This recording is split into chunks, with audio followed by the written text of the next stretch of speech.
Yancy, UFC main event, man. This is the headlining slot. What's the experience been like for you so far?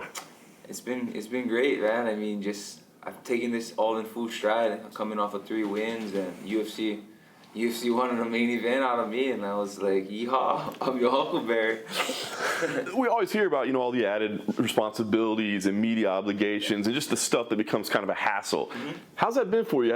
Has it been off-putting for you, or you feel like you've been kind of building up to it? Oh, I feel it's just part of the job, as things rise in your career, there's a lot more you have to do, not just for your gym, but for the people around. I understand all this is not just for me, it's for the people that want to know, have an insight. So Hawaiians are givers, and unfortunately I'm a bit of Portuguese, so I like to talk. I give. If I get, I give. That's pretty much how I live by. So if time is a big essence, and if you can give time to somebody, they usually give time back to you. So. Very good, very good. Well, you mentioned it, man. 3-fight winning streak. You have been looking fantastic in this winning streak. You've always been a great fighter, but you had some up and down results. So what is it, man? What changed? What's clicking right now that you're just firing on all cylinders? I feel, of course, the weight class, the move up in weight class is great. I feel like I'm much more durable, and I feel that UFC and all my fans and supporters see the Yancy that all my coaches and training partners see in the gym. I've trained with world martial artists, Nick and Nate Diaz. I've cross-trained with them. Now I'm at home, full-time, training with a world champ. Max Holloway is my main sparring partner and one of my main partners. And just the feedback he gives me, the system that we have at home is just great. Before we had to you need to get out of Hawaii. You need to go, you need to hire these certain people. And it's just like, no, we have everything we need here. Max is a perfect example of that. And just, if it ain't broken, don't fix it. And we keep to the system. I feel that not only that we're trying to get better, but my coaches try and get better too. My team, everybody rises as I come up. My coaches come up too. They keep up with everything that needs to be kept up with. They're just open-minded, open-hearted, and they want to grow. We're never content, and we're just happy with the system we have, and we just make everything better. That's interesting because, it's not just Hawaii. I mean, you look at, the guys that are in Australia, people that are in Europe, you know what I mean? You hear that in every market, you're never going to get good if you stay here. You got to go to America. You got to go train with the wrestlers. You got to go do this. So what is the key? Is it just making sure that you're always studying and learning and developing? I mean, how can that be replicated in other areas? I think, for a lot of the whole game, the fight game, it was always like, how are you going to prepare for this guy? How are you going to prepare? And for me, Max, and I feel like our system at home, the coaches are make me think how am I going to beat the last Yancy Medeiros everyone's seen? Yes, it was a great fight I had, but it's I'm training to beat that guy's ass. And then whoever's in front of me, I'm getting ready for. That's just my whole concept. Going down to 155, I wake up and it'd be I'm worried about my weight. Not 170, weight cut's making weight's not a problem for me. And now I'm just how do I get better? How do I get better? I don't wake up and be stepping on the scale. I wake up and be okay, what's my schedule? How am I going to kill myself today? And it's just, I feel that's just been great for me. I'm always a happy, positive individual, and it's just, even more so now, it's just now I can even push out more of that aloha. Yeah, keep that smile, keep those hugs coming for everyone. So the days of 155 gone forever? No, I don't think it's gone forever. It's just that financially, Hawaii is expensive. I ain't got McGregor money. I can't be. If I could hire a nutritionist and stay with me 4, 5, 6 weeks out, I feel like I could make 155 easy, but. Yeah, I got kids, I got priorities, I'm training full time, and it's just less stress on my end, and I can focus more on what I need to do instead of what I want to do. And if I had the finances to go to that weight class, I think it would be much easier for me, and I could make that weight much easier because I don't want to stress about it. I'll pay somebody else to stress all of that and feed me. And just keep feeding me because I know I'm going to make weight. I still work with a nutritionist now. It's Lockhart MMA, and they've just been phenomenal. The meaty way, it's been phenomenal with me, fight weeks, and I'm eating every day, 3-4 times a day, full. Hawaiian's eating, man. Hawaiian's eating all week, and he's going to eat on Sunday. That's what's up. All right, you mentioned your last fight out. One of the greatest fights ever, right? I mean, one of the best fights in UFC history, but what made it so fun was you got rocked a little bit too. You got tagged. So I wonder, do you want to keep having fights like that where you know that the crowd is going crazy, or do you think to yourself, I cannot allow myself to be hit like that? I mean, the plan is never to block all the strikes with your face. You know what I mean? But at the same time, that is something I do accept.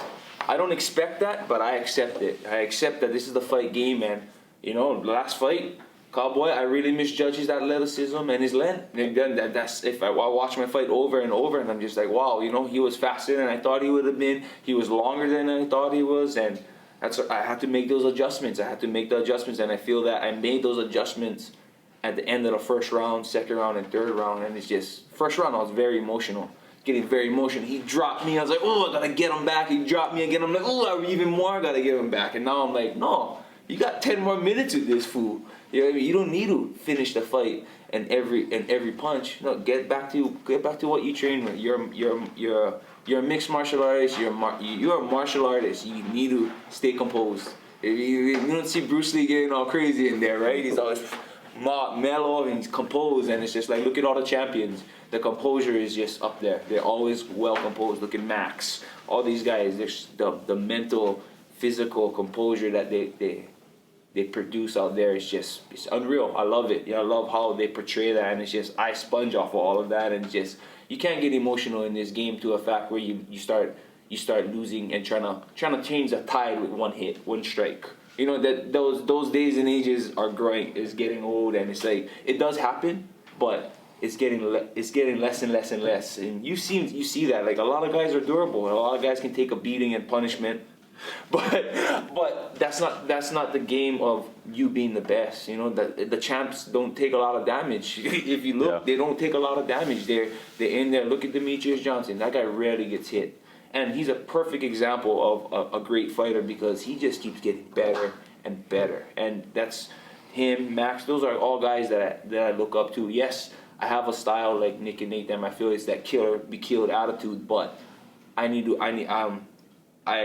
around that. I indulge it. That's my martial arts background. And then now I'm working with my team back at home, and they're just making me a better, complete fighter, making me use all my attributes and perform at optimal. That's awesome. You talked about the things you did wrong in that fight and what you could do to get better. But I do wonder, when you went back and watched that fight on tape with Cowboy Oliveira, was there also a part of you that was just like proud of yourself? I mean, is that the type of thing that proves something to yourself as a fighter and hell as a man? I mean, I felt like I've always had that mentality, like, I gotta die before I quit. Like, I got swim coaches and all that, and they're like, yeah, this is gonna be a tough one. I'm like, well, CPR, right?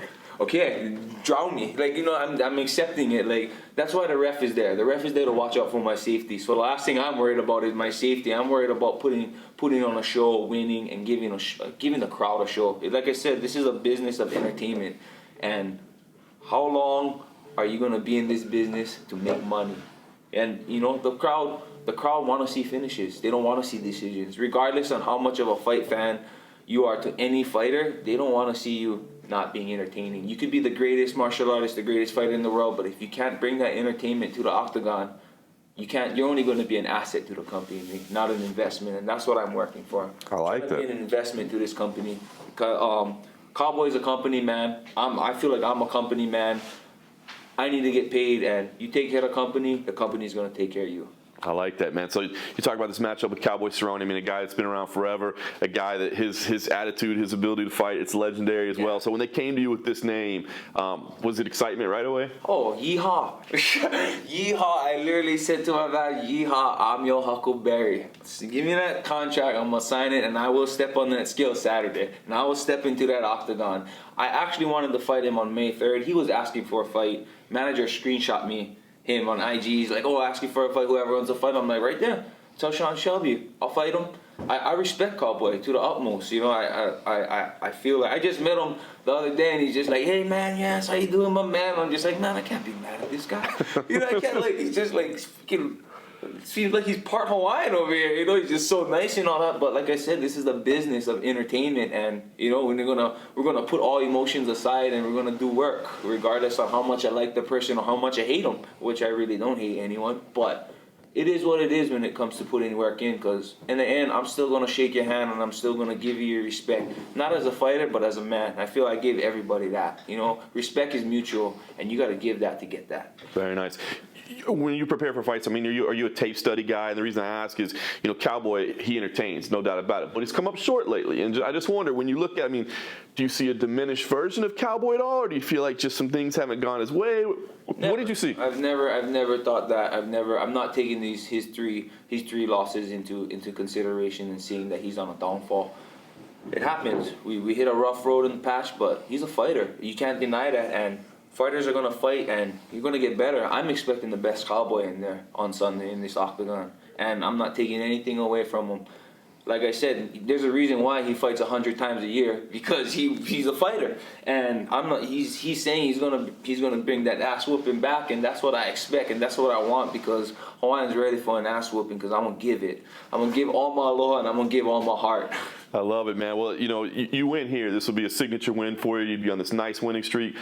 You guys have been yelling for UFC Hawaii. Yes. I feel like you guys probably got the inside scoop. It's from the outside looking in. It sounds like progress is being made. Are you optimistic? Is it going to happen? Oh man, I'm hoping it's like UFC. They don't want it. Come on, bro. Come on, boss. I've been wanting this. It's not just because I want to fight in Hawaii. It's a give back. Like, Hawaiians love to give, and they've given us so much support, so much encouragement. Like, I feel like sometimes, like, the fans, the support, I come home and they're treating me like a celebrity, and I'm just like, no, I'm just Hawaiian Yancy, you know, like, I don't want, it's like they put me on, like, I feel like sometimes they put me on a pedestal, and I'm like, I want to bring back down, it's just, I want to give back, you know, it's like, you don't understand how much I appreciate support and all the love and aloha that's been given to me, and so has Max and everybody that's representing Hawaii, all the UFC fighters, and it's just, that's our give back. We givers. We're givers, man. We're gonna give you a show, and every time we step into the octagon, we're gonna give you our all. So I just, come on, Dana, give us that show. I feel like, you know, summer would be great. You know, and you know, August-ish would be prime, you know, for another fight for me. So I'm really excited that things are looking more on the yay than the nay. That's awesome. I can tell you, everybody in the media would like for UFC Hawaii to happen. We'd be okay. And I know that everyone's gonna love that, because who's not gonna want to fight me in a round trip whole ticket to Hawaii? You don't want to wait tomorrow to take that fight. Don't even act. You know what I mean? That's awesome. Well, a win here would certainly help. I mean, obviously Max is a big part of that. I think a win here would be big for you. It's interesting because normally the UFC doesn't put fighters on a winning streak and fighters on a losing streak together, but I don't think anybody had any problems with this fight, because they said this is going to be a fun fight. Did you feel the same, even though, you know, this isn't a contender fight, so to speak? Oh no, I think it's, they're putting on fights that we get. Like I said, it's a business entertainment. Why are they putting me with Cowboy? Not because he had 3 losses, because he knows that I'm gonna stand in that, I'm gonna walk to the middle of that octagon, and I'm gonna sling my guns with him too. UFC knows that, and I feel that this is the part that they're giving me the shot. Like, a lot of fighters are talking about what they deserve and what they need and what they want. It's like, hey, maybe you do deserve it. Maybe you do deserve what you feel you want. But at the same time, it's like, no amount of talking is gonna get me anywhere. I'm gonna talk with my hands, and that's why I feel UFC has given me this shot and these opportunities and these situations. They're like, oh, I want to do this. I want to be the best. So you know what? UFC is giving me this shot. I feel, you know, I'm riding this Hawaiian wave. It's still coming. We went from Brazil to Detroit. Now it's coming into Texas. It doesn't stop from here. And it's just, I want to talk with my hands and show UFC that I'm a company man, and I'm gonna just put up. I'm gonna shut up and put out.